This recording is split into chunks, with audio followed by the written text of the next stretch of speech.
Movie شروع ہوتی ہے تو ہم دیکھتے ہیں کہ ایک فیملی کار میں ہے جو کہ سنو میں پھنس چکی ہے۔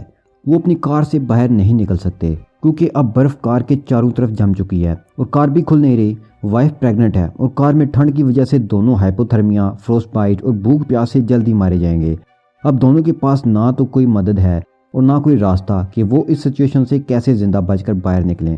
یہ کہانی سروائیول تھرلر ہے اور سچے واقعات پر مبنی ہے۔ اب دیکھنا یہ ہے کہ کیا یہ فیملی اس مشکل صورتحال سے بچ کر باہر آ جائے گی یا یہیں ماری جائے گی، کیونکہ اب ان کے پاس زیادہ ٹائم نہیں بچا۔ تو یہ ایک امریکن فیملی ہے۔ نیومی ایک ناولسٹ ہے جو کہ اپنے ہسبینڈ میتھیو کے ساتھ ناروے کے آرکٹک پہاڑوں پر سفر کر رہے ہیں۔ ان کی کار اب رکی ہوئی ہے۔ جب ان کی آنکھ کھلتی ہے تو وہ دیکھتے ہیں کہ ان کی کار کے آگے پیچھے برف جم چکی ہے۔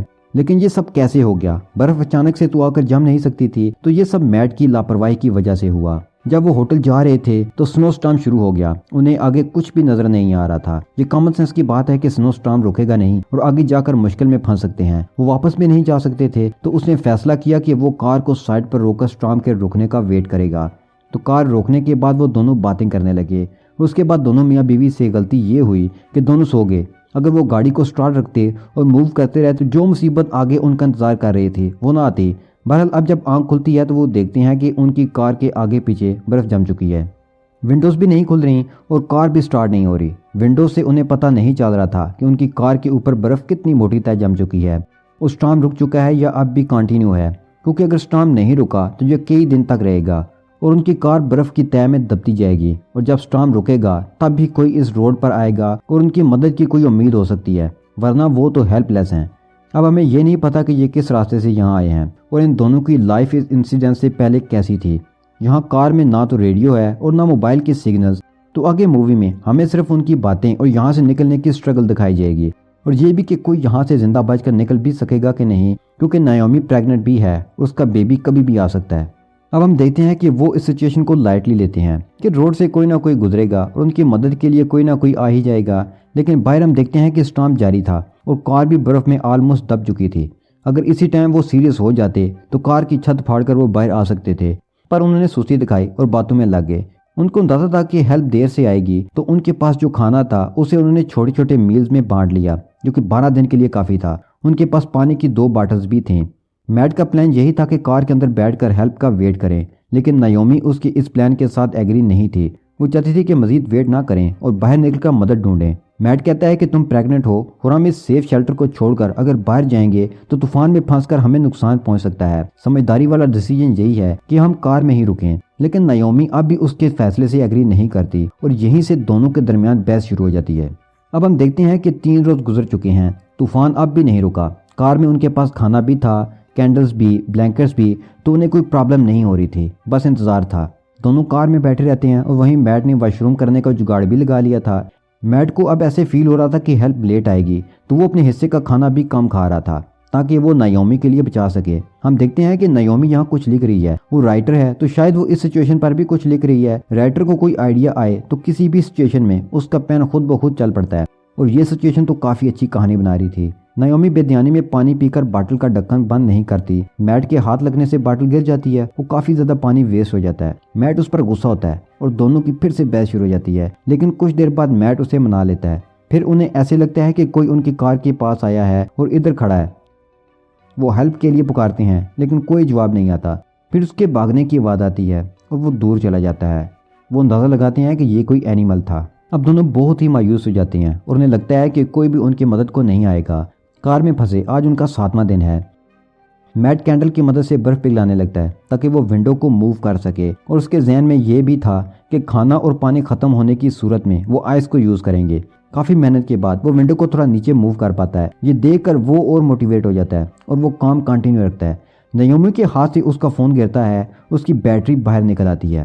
وہ اسے اٹھا کر واپس اسیمبل کرتی ہے تو وہ دیکھتی ہے کہ فون پر کچھ سگنلز آ گئے ہیں، تو وہ اپنے ڈیڈ کو کار ملا لیتی ہے۔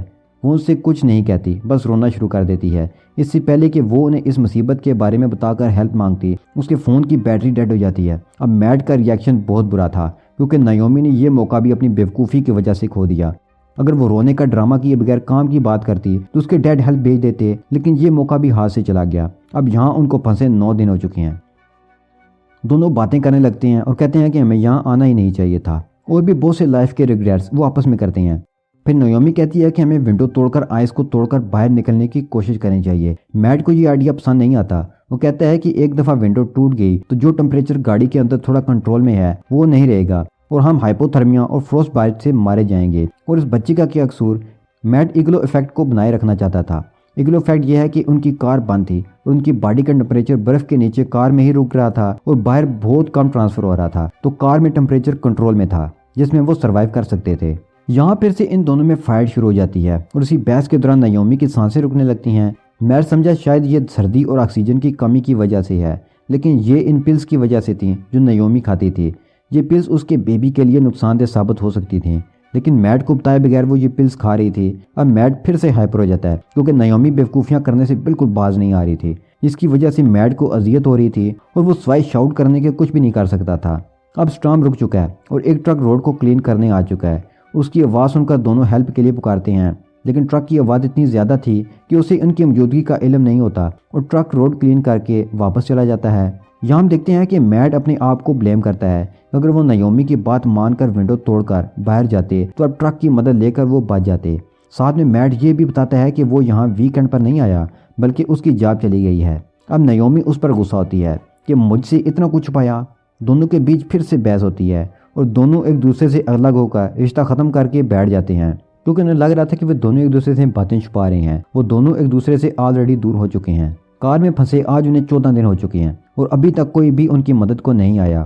وہ دونوں اس سب سے پک چکے تھے۔ میٹ اب بھی ونڈو کو توڑ کر باہر نہیں جا رہا تھا اور اب وہ برف پی کر سروائیو کرنے لگے۔ نیومی ویٹ کرتی ہے کہ میٹ سو جائے۔ جب وہ سو جاتا ہے تو وہ ونڈو توڑنے لگتے ہیں۔ میٹ اسے روکنے کی کوشش کرتا ہے لیکن وہ اسے بھی انجرڈ کر دیتی ہے۔ نیومی فرسٹریٹڈ ہو چکی تھی۔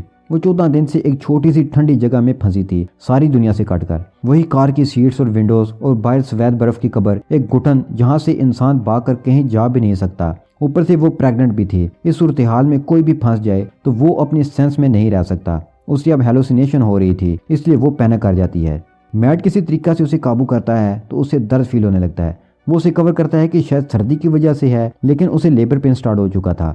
یہ بری خبر تھی کیونکہ یہاں ان کے پاس کوئی بھی سہولت نہیں تھی۔ اگر کوئی کمپلیکیشن ہو جاتی تو ماں اور بچہ دونوں مر سکتے تھے۔ اگر بچہ پیدا ہو بھی گیا تو ان کے پاس کھانے پینے کے لیے کچھ بھی نہیں تھا۔ وہ اسے کیسے فیڈ کرتی؟ اور ونڈو بھی ٹوٹ چکی ہے جس سے ایگلو فیکٹ تو آلریڈی جا چکا ہے۔ تو اس دوران وہ بچے کو جنم دے دیتی ہے۔ وہ ایک بچی تھی جس کا نام وہ اولیویا رکھتے ہیں۔ اب میٹ برف کو توڑنا شروع کر دیتا ہے تاکہ وہ کسی طریقے سے باہر نکل سکیں، کیونکہ اب اولیویا بھی تھی اور اس کی جان بچانا لازمی تھا۔ ونڈو ٹوٹنے کی وجہ سے کار کا ٹمپریچر گر چکا تھا تو اولیویا کے لیے خطرہ تھا۔ میٹ اسے اپنے کپڑوں سے ڈھک دیتا ہے۔ بچی رونا بند کر دیتی ہے اور سو جاتی ہے۔ نیومی بھی بچی کو پرسکون دیکھ کر تھوڑا مطمئن ہوتی ہے اور اس کی بھی آنکھ لگ جاتی ہے۔ جب اس کی آنکھ کھلتی ہے تو وہ میٹ سے پانی مانگتی ہے، لیکن وہ بالکل جمع پڑا تھا۔ نیومی گھبرا جاتی ہے اور اس کو اٹھانے کی کوشش کرتی ہے، لیکن وہ نہیں اٹھتا کیونکہ سردی کی وجہ سے وہ مر چکا ہے۔ اس نے اپنی فیملی کے لیے ٹرائی کی جتنی وہ کر سکتا تھا۔ اس نے اپنی لائف تک کو سیکریفائز کر دیا۔ نیومی اب اپنی بچی کے ساتھ اکیلی تھی اور اسے اس کی جان بچانی تھی۔ سب سے پہلا کام اسے سردی سے بچانا اور فیڈ کرنا تھا، لیکن اس کے پاس کھانے کے لیے کچھ بھی نہیں تھا۔ وہ اپنی ڈائری پہلے ہی کھا چکی تھی۔ اب یہاں اس کے پاس میٹ کی ڈیڈ باڈی تھی، کار کی سیٹس تھیں، کپڑے تھے، لیکن وہ میٹ کو نہیں کھاتی بلکہ اپنی پلیسینٹا کھانا شروع کر دیتی ہے۔ یہ کرنا مشکل تھا لیکن اسے اولیویا کو بچانا تھا تو مجبوراً اسے یہ کرنا پڑا۔ اب تک ان سب واقعات سے وہ ٹراما میں جا رہی تھی، اسے ہیلوسینیشن ہو رہی تھی۔ 23 دن گزر چکے ہیں اور آج 24واں دن ہے۔ نیومی کی بہت بری حالت ہو رہی ہے۔ اسے بیبی کا بھی دھیان رکھنا پڑا ہے اور ہسبینڈ کی لاش بھی وہیں ہے، اسے بھی دیکھنا ہے، ساتھ میں کچھ نہ کچھ کھانا ہے تاکہ بیبی کو فیڈ کرا سکے۔ اب ہم دیکھتے ہیں کہ باہر سورج نکل آیا ہے اور برف میلٹ ہونا شروع ہو چکی ہے۔ نیومی بھی یہ نوٹس کرتی ہے اور وقت ضائع کیے بغیر وہ ونڈو سے آئس توڑ دیتی ہے اور سارا سامان اور اولیویا کو بیگ میں ڈال کر وہ باہر نکل آتی ہے، لیکن باہر آتے ہی طوفان شروع ہو جاتا ہے تو اب وہ کار میں واپس نہیں جاتی۔ باہر بھی موت تھی اور اندر بھی۔ اندر تو وہ 24 دن برداشت کر چکی تھی، اب وہ امید لے کر چل پڑتی ہے۔ ہائپوتھرمیا اور فروسٹ بائٹ کی وجہ سے اس سے چلنے نہیں ہو رہا تھا، لیکن اولیویا کی خاطر وہ ہمت جٹاتی ہے اور چلنے لگتی ہے، لیکن اسے سامنے کچھ بھی نظر نہیں آ رہا تھا۔ جہاں اس کی کوئی ہیلپ کے لیے ہو یعنی آبادی نہیں آ رہی تھی تو اسے ایک پلان نظر آتا ہے۔ وہ اس کی ڈائریکشن کو دیکھ کر روڈ سے اتر کر اس طرف چل پڑتی ہے۔ یہ خطرہ بھی ہو سکتا تھا کہ اگر آگے آبادی نہ ہوئی پھر پہاڑی ہوئے تو وہ دونوں مارے جائیں گے، لیکن وہ یہ رسک لے لیتی ہے اور کچھ دیر چلنے کے بعد اسے ایک ہوٹل کی بلڈنگ نظر آ جاتی ہے۔ وہ وہاں پہنچ جاتی ہے۔ وہ خوش تھی کہ اس نے اپنی بچی کی جان بچا لی ہے۔ اس نے میٹ کی قربانی کو ضائع نہیں جانے دیا۔ وہ اسے ہاسپٹل لے جاتے ہیں۔ ان دونوں کو ہائپوتھرمیا اور فروسٹ بائٹ نے افیکٹ کر دیا تھا، لیکن وہ ان دونوں ماں بیٹی کا علاج کر لیتے ہیں اور دونوں بچ جاتے ہیں۔ یہ سب اس کے ہسبینڈ کے ڈیسیجن کی وجہ سے تھا۔ وہ کار میں تھے تو ایگلو افیکٹ کی وجہ سے کار میں سیو رہے۔ نیومی آج بھی لکھتی ہے اور اس نے یہ سٹوری اپنے ہسبینڈ میٹ کو ڈیڈیکیٹ کی ہے۔ تو یہیں یہ مووی اینڈ ہو جاتی ہے۔